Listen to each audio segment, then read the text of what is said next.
நீ யாருக்கு ஓட்டு போட போற? பரம்பரை நம்ம ஜாதிகாரன் தான் போட முடியும். நீ யாருக்கு போட போற?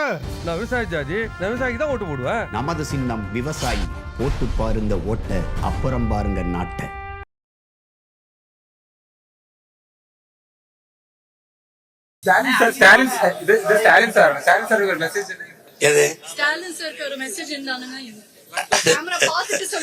இல்ல முடியட்டும், எங்களுக்கு விடியட்டும்.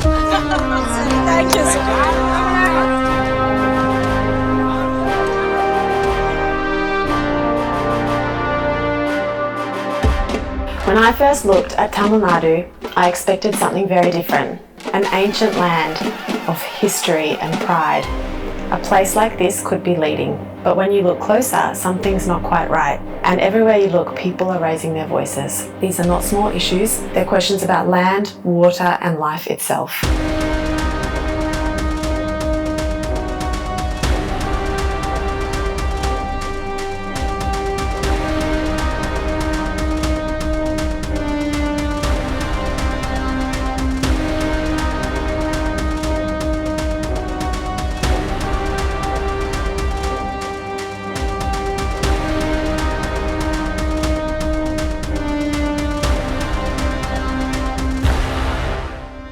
திராவிடம் என்றாலே பொய்க்கஞ்சாத கூட்டம் என்று பொருள். திராவிட நாட்டை அடைகிறேன் அப்படின்னு சொல்லும் பொழுதும் பொய்யில் தான் தொடங்கினார்கள்.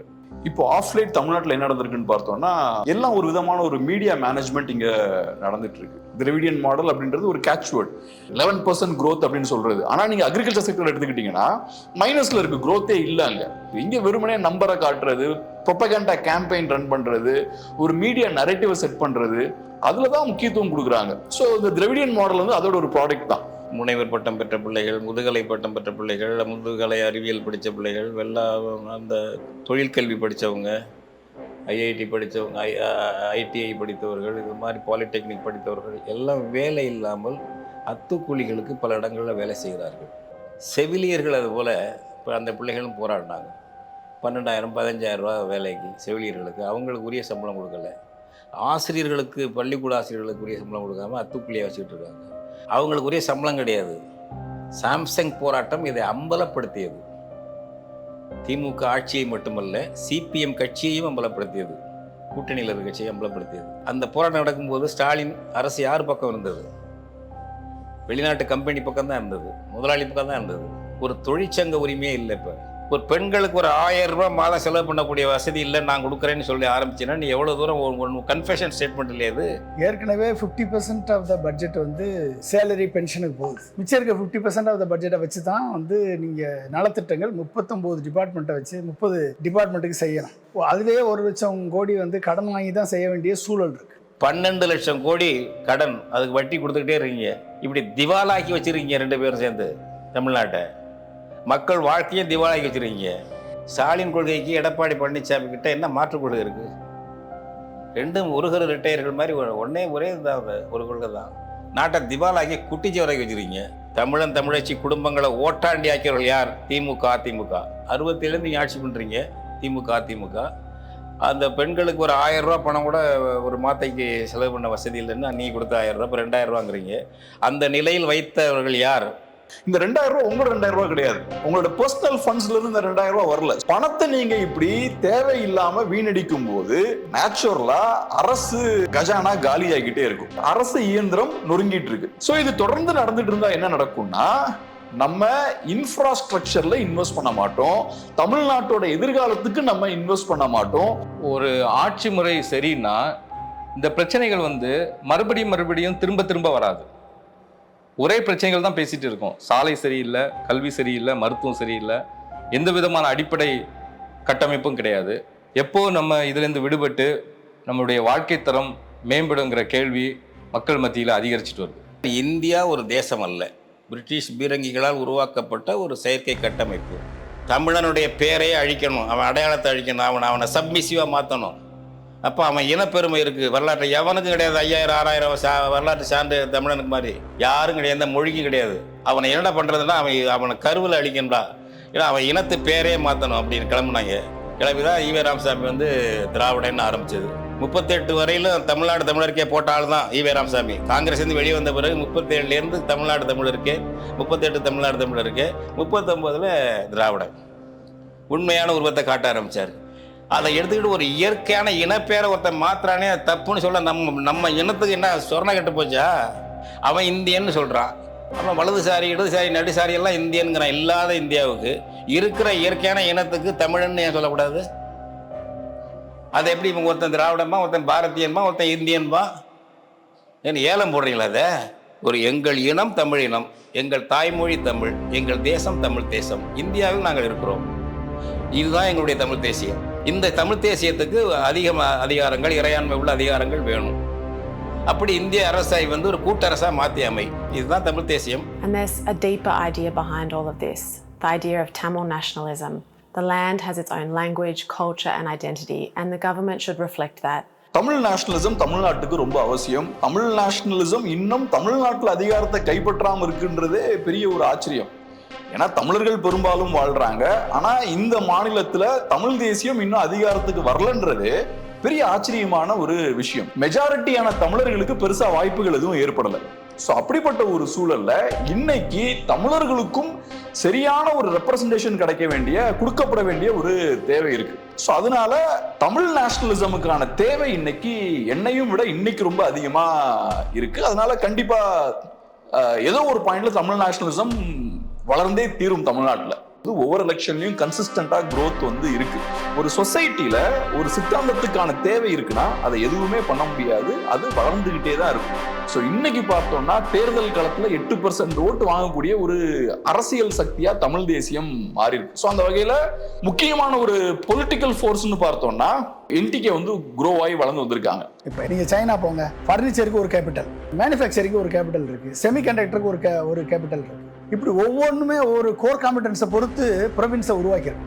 அப்போ தமிழ்நாடை நீங்கள் ஒட்டுமொத்த தமிழ்நாடும் நம்மளுடைய இண்டிபெண்ட்டாக நம்மளுக்கென்று ஒரு எஜுகேஷன் பாலிசி, நமக்கென்று ஒரு தொழில் கொள்கை, நமக்கென்று ஒரு விவசாய கொள்கை, நமக்கென்று ஹியூமன் ரிசோர்ஸ் டெவலப்மெண்ட் பிளான், நம்ம எந்த வளமான நாடுகளோடு இணைந்து போட்டி போடக்கூடிய லெவலில் ஒரு தொலைநோக்கு பார்வை, இத்தனையும் நம்மளுக்கு வேணும் என்பதில் எந்த விதமான மாற்று கருத்து கிடையாது. அதில் சீமானுடைய பார்வை தெளிவாக இருக்குது. 2016 அப்புறம் தான் மெதுவா தமிழ் தேசியம் கொஞ்சம் கொஞ்சமா ஸ்டெப் பை ஸ்டெப்பா தமிழ்நாட்டுல கால் ஊன ஆரம்பிச்சிருக்கு. அதுக்கான அடித்தளத்தை போட்டது சீமான் அவர்கள் தான். ஸோ வரலாற்று ரீதியா அதுக்கு நம்ம சீமான் அவர்களுக்கு டெஃபினட்டா கிரெடிட் கொடுத்து ஆகும். இன்னும் நிறைய வேலையும் இருக்கு. ஃபர்ஸ்ட் ஸ்டெப் எடுத்து முடிச்சாச்சு, இன்னும் அடுத்தது அதிகாரத்தை கைப்பற்றுவதுன்னு வரும்போது இன்னும் நிறைய வேலைகள் இருக்கு. ஸோ அதனால இனி டஃப்பான ஒரு பெரிய ஒரு ரோலும் இருக்கு. நான் ஒரு 2018-19 இருந்து நான் இந்த மீடியா ஃபீல்ட்ல இருக்கேன். நானும் நிறைய லீடர்ஸோட இன்டராக்ட் பண்ணியிருக்கேன். சீமான் அவர்களுக்கு ஒரு ஐடியாலஜிக்கல் கமிட்மெண்ட் உண்டு. இப்போ உதாரணத்துக்கு நான் ஃபர்ஸ்ட் டைம் அவரை மீட் பண்ணும்போது ஐடியாலஜி சார்ந்து சில கேள்விகள் கேட்டேன். அதுவும் பார்த்தா 2019 எலெக்ஷன் டைம், அது ரொம்ப பிஸியா இருந்த ஒரு டைம். நான் இப்போ நோட் பண்ண விஷயம் என்னன்னா, பிஸியா இருக்கார் அப்படின்றதுக்காக முக்கியமான கேள்வி கேட்கும்போது கேஷுவலா பதில் சொல்லிட்டு அவசரத்துல போல, முக்கியமான கேள்வினா அது கொடுக்க வேண்டிய முக்கியத்துவத்தை கொடுத்து கரெக்டான ஒரு ஐடியாலஜிக்கல் விளக்கத்தையும் அவரு கொடுத்தாரு. ஸோ அந்த ஒரு ஐடியாலஜிக்கல் கமிட்மெண்ட்டும் அவருக்கு உண்டு. தமிழ் தேசிய உரையாடல் இப்போது தவிர்க்க முடியாத மாபெரும் சக்தியாக வளர்ந்து நிற்கிறது. I was privileged enough to meet Seeman Anna, and I was so impressed with how down to earth he was, and how much he cared about the Tamil people, and how interested he was to meet me and my family. I couldn't believe that someone who was so famous and had so many big ideas would be able to have a conversation with me and my family about everyday issues that affect all of us, our families, that affect workers and the environment. புதுசா ஒரு மூவ்மெண்ட்டை ஸ்கிராச்ல இருந்து build பண்றதுக்கு பெரிய ஒரு energy தேவை. இப்ப ஸ்டாலின் அவர்கள் பார்த்தோம்னா அங்க ஒரு ஃபேமிலி செட்டப் இருக்கு. ஸோ அந்த வகையில கருணாநிதி அவர்கள் அவரோட அப்பா, அவர்கிட்ட இருந்து டிஎம்கே அப்படின்ற அந்த இன்ஸ்டிடியூஷனை டேக் ஓவர் பண்றாரு. ஒரு பெரிய லீடர் ரன் பண்ணாலும் ரன் ஆகும், பெரிய டேலண்ட் இல்லாதவர் ரன் பண்ணாலும் ரன் ஆகும். அடுத்தது அந்த இன்ஸ்டிடியூஷன் பார்த்தோம்னா உதயநிதி ஸ்டாலின் அவர்கள் கைக்கு போகும். டிவிகே பார்த்தோம்னா அது ஒரு இன்ஸ்டிடியூஷன் கிடையாது, அது ஒரு பார்ட்டி மாதிரி இருக்கக்கூடிய ஒரு அமைப்பு, அவ்வளவுதான். விஜய்ன்ற ஒருத்தரோட ஃபேமை யூஸ் பண்ணி அவங்க கட்டுறாங்க. அந்த வகையில பார்க்கும்போது ஒரு ப்ராப்பரான ஒரு பொலிட்டிக்கல் ஐடியாலஜி உள்ள ஒரு இன்ஸ்டிடியூஷனை ஸ்கிராச்ல இருந்து பிகினிங்ல இருந்து கட்டி கொண்டு வந்திருக்காரு. ஸோ அதுக்கு பெரிய ஒரு எனர்ஜி தேவை. யாரோடையும் என்டிகே இது வரைக்கும் கூட்டணி வைக்கல. தமிழ்நாட்டுல கூட்டணி வைக்காம ஒரு கட்சி இருக்குன்னா அது ரொம்ப கஷ்டமான ஒரு விஷயம். ஒரு எலெக்ஷன் முடிஞ்சாச்சுனாலே அதுக்கப்புறம் நிறைய அழுத்தம் இருக்கும். ஸோ அதனால இதெல்லாம் மீறி நிறைய எலெக்ஷன்ஸ் கூட்டணி வைக்காம என்டிகே கண்டினியூஸா போறாங்கன்னா அதுவும் பார்த்தோம்னா காம்ப்ரமைஸ் ஆகாம இருக்காங்க, கன்சிஸ்டன்டா ஒரே ஸ்டாண்ட்ல அவங்க இருக்காங்க. இது வரலாற்று முக்கியத்துவம் வாய்ந்த ஒரு வேலை. இதை சீமான் அவர்கள் செஞ்சிருக்காரு. இந்த தேர்தல் அரசியல் இப்படி பேசக்கூடிய ஆள் யார் இருக்கா? ஒரு பகிரங்கமா நம்ம தமிழ் இனத்தை சொல்லி பேசுறது இது வரைக்கும். இப்போ நான் உங்களுக்கெல்லாம் நீங்கள் இளைஞர்கள் பல தேர்தலில் பார்த்துருக்கோம்ல, இந்த மாதிரி வரும்போது ஒரு வித்தியாசமாக நமக்கு தமிழ் தேசிய அரசியலை பேசும்போது அவர்களை நம்ம ஆதரிக்கணுங்கிறது தானே சரியானது. சீமான் வந்து ஒரு உண்மையிலேயே ஒரு தனித்திறன் பெற்றவர். அவர் வந்து அவருடைய பேச்சு திறன் தான் அவருடைய பலம், அவருடைய ஞாபக சக்தி. மாற்று சிந்தனை உள்ள ஒரே கட்சி நாம் தமிழர் கட்சி தான். மாற்று சிந்தனையை மக்கள் மத்தியில் தெளிவாக கொண்டு போய் சேர்க்கக்கூடிய ஒரே ஒரு தலைவராக நாம் தமிழர் சீமான் மட்டும்தான் இருக்கார். வெறும் தத்துவம் மட்டுமே வந்து ஒரு வளர்ச்சியை தராது. ஒரு மிகச்சிறந்த தலைமை பண்பு வேணும். அப்படி உள்ள மிகப்பெரிய ஒரு தலைமை பண்பு கொண்ட ஒரு தலைவர் அண்ணன் சீமான் அவர்கள். அவருடைய செயல்பாட்டு வரைவை நான் ஃபுல்லாக பார்த்தேன். 49 ஸ்கீமு 480 பக்கம் கொண்ட ஒரே ஒரு தேர்தல் அறிக்கை நாம் தமிழர் கட்சியினுடைய செயல்பாட்டு வரைவு தான் இருக்கு. இதை எப்படி செயல்படுத்துவோம், இதனுடைய கொள்கை என்ன, நோக்கம் என்ன, உலக நாடுகளோட கம்பேர் பண்ணி நான் வந்தால் எப்படி செயல்படுத்துவேன் அப்படின்றத டீட்டெயிலாக வந்து எக்ஸ்பிளைன் பண்ணியிருக்காங்க ஒவ்வொரு subjective. An issue that's very close to my heart is the issue of women's rights. And unfortunately, the status of women's rights in Tamil Nadu is not where it should be in 2026. Women are still fighting for basic security, for equal pay, and just being treated as vote banks instead of leaders that they are. However, when you look at the NTK 2026 roadmap about how Seeman Anna talks about women, it's amazing. It's not just about protection, it's about empowerment. They have 50% of women representation in their party, not to mention gender diversity and trans candidates. This is truly a level of inclusivity that I don't think I've seen in any other party around the world. Taking violence against women and crimes against women seriously is a very specific focus of Seeman Anna. He's been extremely vocal around protecting women and taking crimes against women very seriously. This roadmap should become a reality and set the standard for countries all around the world. This will be a secure, fearless future for women in Tamil Nadu. NTK இலவசங்களுக்கு எதிராக நிற்கிறது வந்து கரெக்டான ஒரு விஷயம் நான் பார்க்குறேன். அதுபோக வேற சில விஷயங்களும் பேசியிருக்காங்க. குறிப்பாக புது இண்டஸ்ட்ரீஸ் கொண்டு வர்றது, இண்டஸ்ட்ரீஸை ப்ராப்பராக ஆர்கனைஸ் பண்ணுறது, எங்கெங்கெல்லாம் கேப்ஸ் இருக்குன்னு ஐடென்டிஃபை பண்ணி புது வாய்ப்புகளை கிரியேட் பண்ணுறது, இதெல்லாம் பேசியிருந்தாங்க. Decisions should come from people who truly understand this land, the history, the way of life. Governance should not be disconnected from the people. It should be government for the people, by the Tamil people. They've been taking these concerns to international places like the United Nations Human Rights Council and speaking to the world about the genocide of the Tamil people in Sri Lanka. இப்போ இந்த தமிழக வெற்றி கழகத்துக்கும் நாம் தமிழர் ரெண்டு தான் மாற்று கட்சின்னு நீங்கள் எடுத்துக்கிட்டீங்க அப்படின்னா, நாம் தமிழருடைய சிந்தனை, நாம் தமிழுடைய கொள்கை திட்டங்கள், நாம் தமிழுடைய ஆட்சி செயல்பாட்டு வரைவு, இது வந்து எங்கேயோ ஃபார் அஹெட்ல இருக்கு. வேற தமிழக வெற்றி கழகம் டோட்டலாக ஷேலோவாக இருக்கு, ஜீரோவாக இருக்கு. நாம் தமிழருக்கு மேட்சே கிடையாது அடுத்த மாற்று. I know firsthand how passionate Tamil people are about education and how important it is to the culture. Government schools' basic infrastructure is a huge concern, however. The old buildings, limited facilities and safety issues have been reported. There have been incidents when students have been affected due to building damages and roof failures. However, a school should be the safest place for young people. NTK's education vision is amazing. They don't treat education as a privilege. They understand that it is a fundamental human right. Their core idea is simple: equal, free, quality education for every single child in a real implementation, not just empty promises. Even politicians and officials should send their children to government schools. That idea creates pressure for real improvement in infrastructure and qualities. What NTK is talking about is a reset button for education. Every student can access, no matter where they come from, no matter what their gender is, no matter what their financial background. They get an amazing chance to start life educated. வேற எந்த கட்சியுமே அதெல்லாம் பேசலையே. அதெல்லாம் பேசாம சும்மா 8 gram தங்கம் கொடுப்பேன், இதை ஃப்ரீயா கொடுப்பேன், அதை ஃப்ரீயா கொடுப்பேன், அது ஒரு மேனிஃபெஸ்டோவே கிடையாது. இல்லை, நீங்க மக்களை ஏமாத்திட்டு இருக்கீங்க. இதெல்லாம் பண்றீங்கன்னா உங்களுக்கு கவர்மெண்ட் எம்ப்ளாயீஸ்க்கு சம்பளமே கொடுக்க முடியல. அரசையே உங்களால் நடத்த முடியல. ஆனா நீங்க என்ன பண்றீங்க, ஃப்ரீயா கொடுக்குறீங்க. நீங்க சம்பளம்லாம் கொடுத்துக்கிட்டு உங்ககிட்ட சர்ப்ளஸ் அமௌண்ட் இருந்தா மேபி நீங்க இலவசங்கள் பத்தி யோசிக்கலாம். ஆனா நீங்க இப்படிப்பட்ட ஒரு சூழல் இருந்துகிட்டு இலவசங்களை கொடுக்குறீங்க. அப்ப இலவசங்களுக்கு எதிராக பேசுறதுக்கு ஒரு கட்ஸ் வேணும். The Nam Tamila Kachchi health policies are a vision of dignity, equality and care. They understand that healthcare is a human right and not a privilege. No mother, no child, no elder should ever be denied treatment because of money or distance. For every 30,000 people, an ambulance healthcare station. For every 10,000 people, a comprehensive health centre with X-ray, ultrasound, MRI, ECG capacity. They want to make specialty hospitals in each district with heart, brain, kidney, liver, cancer treatments all under one roof. The families will no longer have to travel miles in desperation. Care will be near, care will be local. இரட்டை இலக்க பொருளாதாரத்தை சஸ்டைனபிளாக ஒரு 10 வருஷத்துக்கு கொண்டு போகணும்.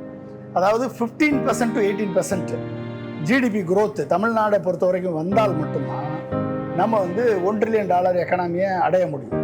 நீர் மேலாண்மை திட்டம் கொடுத்துருக்காரு, ஃபென்டாஸ்டிக் நீர் மேலாண்மை திட்டம். ஒட்டு மொத்தமாக தடுப்பணைகள்லேருந்து கண்மாய் குளங்கள் ஏரிகளை தூர்வாரி அணைகளை பலப்படுத்தி பண்ணக்கூடிய திட்டம் படித்து பார்த்தீங்கன்னா ரொம்ப ஃபென்டாஸ்டிக்காக இருக்கும், அருமையாக பண்ணியிருக்காரு. இந்த டெய்ரி ஃபார்மிங்கில் மட்டும் கிட்டத்தட்ட 2 லட்சம் கோடி நம்ம வரும். கரெக்டான செக்டாரில் இன்வெஸ்ட் பண்ணோம்னா கிட்டத்தட்ட 1.5 கோடி பேருக்கு நல்ல வேலை வாய்ப்பை கொடுக்க முடியும். 1.5 கோடி பேருக்கு. A sustainable economy relies on workers' rights, the dignity of workers, labour law, minimum wage standards, safety standards, investing in green technology. This is at the heart of the NTK party. They want to invest in villages, invest in technology where people don't have to move to the big city in order to have a career, to have a job, to have a well-paying opportunity. They want to understand jobs that are rooted in local strength, silk, green farming, fisheries, tourism, agro-processing. This is how you build community. இயற்கை வேளாண்மை ஊக்கப்படுத்துங்கிறது அதை லாபமான தொழிலாக தற்சார்பாக செய்யணும் அப்படிங்கிறது அந்த வேளாண்மைக்கு ஒரு முக்கியம். அது மாதிரி மரபு வழி தொழில்களுக்கு முக்கியம். இப்போ நீங்கள் வந்து எதாக இருந்தாலும் மரபு வழி தொழில்கள், ஒரு மந்தை மேய்க்கிறாங்கன்னா அது இழிவல்ல, அது மாதிரி ஆடு மாடு மேய்க்கிறது இழிவல்ல, அது மாதிரி ஒரு மரமேறி வந்து ஒரு தொழில் பார்க்குறது அது இழிவல்ல என்று நம்ம மரபு வழியான விஷயங்களை அவருக்கு ஒரு பாதுகாப்பு, தொழில் பாதுகாப்பு, அவங்களுக்கு வந்து வருவாய் வர்றதுக்கான வாய்ப்புகள், போக்குவரத்து எல்லாம் அவங்க இந்த அறிக்கையில் கூறியிருக்காங்க. அந்த மாதிரி வித்தியாசமான அம்சங்கள் அதில் இருக்குது. அதெல்லாம் பாராட்டுக்குரியது தான். Water is the source of life itself, yet it's being treated by private companies like a private good, not a public collective good. Tamilnadu receives so much rain, yet why is the water drying up? Why are farmers struggling? மாற்று சிந்தனை உள்ள ஒரே கட்சி நாம் தமிழர் கட்சி தான். மாற்று சிந்தனையை மக்கள் மத்தியில் தெளிவாக கொண்டு போய் சேர்க்கக்கூடிய ஒரே ஒரு தலைவராக நாம் தமிழர் சீமான் மட்டும்தான் இருக்கார். I believe the Nam Tamila Kachchi party can do that for the people of Tamil Nadu. For many years they've been speaking about these ideas, about the Tamil identity, about the protection of land and resources, farmers' rights, fishermen's rights, the protection of the environment for your children and your children's children.